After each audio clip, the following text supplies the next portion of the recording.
Can this bring about peace for couples? Good morning, everybody. Today is Sunday, the 2nd of April 2023. My name is Reverend David Ibiayo, and these are my thoughts. As he was making his way back home, he was so excited as he had been to the barber's and had gotten himself a haircut. He believed he was looking very sharp and could not wait for his fiancée to see his haircut. When he got home, he had a shower and freshened up, and off he went to meet up with his fiancée. And the first question he asked her was this: "How do I look?" She hesitated and then smiled. And before she could say anything, he asked her, "Why did you smile?" And this was her response: "I smiled so that I could buy myself some time of what to say, as I did not want to offend you." He then replied, "What do you mean by saying you don't want to offend me?" She then said, "I know you like your new haircut, but you took off your beard, and I really liked your beard. Your new style is honestly not my preference, so I am not as thrilled as you are with your haircut." Let's now move on to another couple.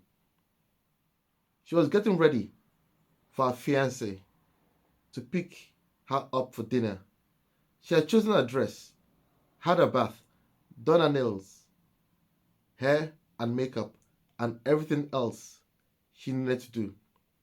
She then dressed up and wore her killer heels, and she believed it was going to be head over heels for her. And then the doorbell rang, and she got so excited because she knew it was a man. So she gently strode to the door to open it for him. And when he saw her, they hugged. She then asked him, "Why haven't you made any comment on how I look?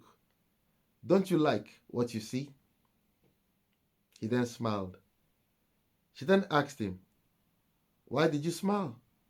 And this was his response: "I smiled so that I could buy myself some time of what to say, as I did not want to offend you."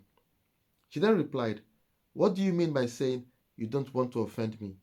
He then said, "I know you like how you have turned out, but your makeup is too heavy for me.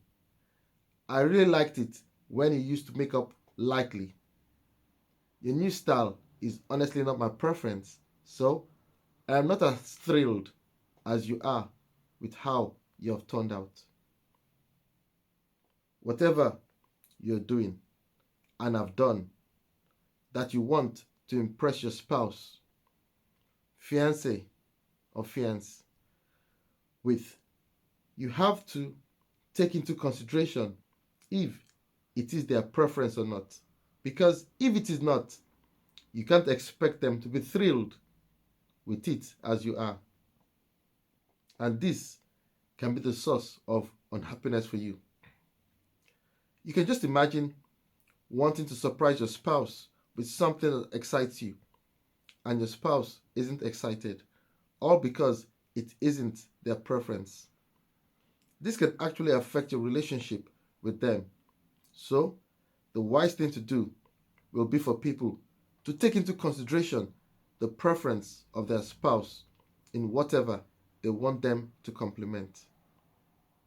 You can just imagine cooking a spicy meal for your spouse, and when your spouse turns up for the meal, they appreciate your effort but are not impressed with the spicy meal, as they don't eat spicy meals. We read the following in Philippians chapter 2 verse 4. "Each of you should look not only to your own interests, but also to the interest of others." Take care, keep safe, and remain blessed. Amen.